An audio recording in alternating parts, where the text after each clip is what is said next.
যারা ইসলাম মানে তারা বেহেশতে যাবে আর বাকি সবাই যাবে দোজখে। এটা কি বিস্তারিত বলবেন? ধন্যবাদ। ভাই, আপনি প্রশ্ন করলেন যারা ইসলাম মানে তারা বেহেশতে যাবে আর যারা ইসলাম মানে না তারা দোজখে যাবে। তার মানে কি মুসলমানরা সবাই বেহেশতে যাবে আর অমুসলিমরা দোজখে যাবে?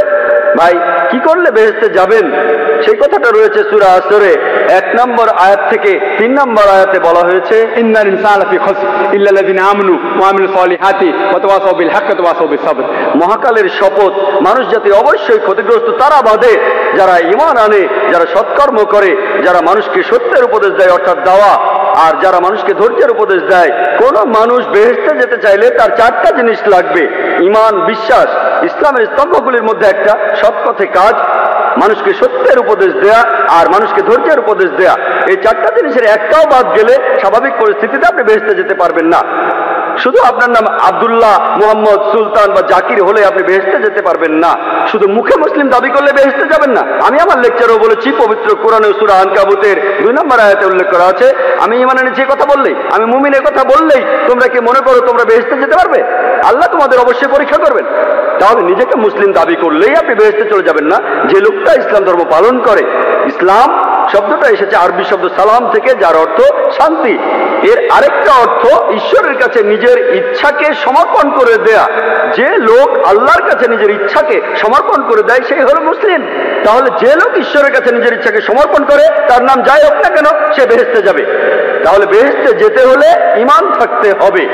সবগুলো স্তম্ভের কথাই বলেছি। একজন সৃষ্টিকর্তা আছেন, নবী রাসূল আছেন, তারপর পরকাল আছে, কিতাব আছে ইত্যাদি। ভালো সব কাজ করা আর মহান স্রষ্টার কাছে নিজের ইচ্ছাকে সমর্পণ করা। আপনি যদি স্রষ্টার কাছে নিজের ইচ্ছাকে সমর্পণ করেন, আরবিতে সেটাকেই বলা হয় ইসলাম ধর্ম। তার মানে এই না যে আপনি পাকিস্তান বা সৌদি আরবে থাকলে বেহেশতে যাবেন না। সৌদি আরবের সব লোক আর পাকিস্তানের সব লোক আল্লাহ মালুম, তিনি জানেন সবাই বেহেশতে যাবেন কিনা। তাহলে সেই লোকগুলোই বেহেশতে যাবেন যারা আল্লাহ তাআলার নির্দেশগুলো মেনে চলে, যে আল্লাহ তাআলার নির্দেশগুলো মেনে চলে। আর আমি আমার লেকচারে বলেছি, যদি আপনারা ঈশ্বরের এই নির্দেশগুলো মেনে চলেন, শুধুমাত্র নাম দিয়ে নিজেদেরকে মুসলিম বা মোহাম্মদ বা আব্দুল্লাহ বলে আপনারা বেহেশতে যেতে পারবেন না। নাম বদলানো এখানে আবশ্যক নয়। একটা নাম গ্রিন, এটা মুসলিম নাম নয়। এই নাম নিয়ে আপনি বেহেশতে যেতে পারবেন না এমনটা নয়। ইনশাআল্লাহ তিনিও বেহেশতে যাবেন। তিনি মুসলমান হয়েছেন, আগে খ্রিস্টান ছিলেন। তাহলে নাম দিয়ে বেহেশতে যাবেন না, ভালো কাজ থাকলে যাবেন। ঈমান, সৎ কাজ, মানুষকে সত্যের উপদেশ দেয়া, ধৈর্যের উপদেশ দেয়া। যদি ভালো কাজ করেন, আপনার ঈমান থাকে, মানুষকে সত্যের আর ধৈর্যের উপদেশ দেন, ইনশাআল্লাহ তাহলে সেই লোক বেহেশতে যেতে পারবেন। আশা করি উত্তরটা। ইসলাম শব্দটা এসেছে আরবি শব্দ সালাম থেকে, যার অর্থ শান্তি। এর আরেকটা অর্থ ঈশ্বরের কাছে নিজের ইচ্ছাকে সমর্পণ করে দেয়া। যে লোক আল্লাহর কাছে নিজের ইচ্ছাকে সমর্পণ করে দেয় সেই হলো মুসলিম। তাহলে যে লোক ঈশ্বরের কাছে নিজের ইচ্ছাকে সমর্পণ করে, তার নাম যাই হোক না কেন, সে বেহেশতে যাবে। তাহলে বেহেশতে যেতে হলে ঈমান থাকতে হবে। সবগুলো স্তম্ভের কথাই বলেছি। একজন সৃষ্টিকর্তা আছেন, নবী রাসূল আছেন, তারপর পরকাল আছে, কিতাব আছে ইত্যাদি। ভালো সব কাজ করা আর মহান স্রষ্টার কাছে নিজের ইচ্ছাকে সমর্পণ করা। আপনি যদি স্রষ্টার কাছে নিজের ইচ্ছাকে সমর্পণ করেন, আরবিতে সেটাকেই বলা হয় ইসলাম ধর্ম। তার মানে এই না যে আপনি পাকিস্তান বা সৌদি আরবে থাকলে বেহেশতে যাবেন না। সৌদি আরবের সব লোক আর পাকিস্তানের সব লোক আল্লাহ মালুম, তিনি জানেন সবাই বেহেশতে যাবেন কিনা।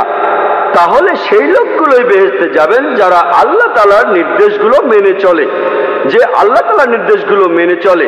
আর আমি আমার লেকচারে বলেছি, যদি আপনারা ঈশ্বরের এই নির্দেশগুলো মেনে চলেন, শুধুমাত্র নাম দিয়ে নিজেদেরকে মুসলিম বা মোহাম্মদ বা আব্দুল্লাহ বলে আপনারা বেহেশতে যেতে পারবেন না। নাম বদলানো এখানে আবশ্যক নয়। একটা নাম গ্রিন, এটা মুসলিম নাম নয়। এই নাম নিয়ে আপনি বেহেশতে যেতে পারবেন না এমনটা নয়। ইনশাআল্লাহ তিনিও বেহেশতে যাবেন।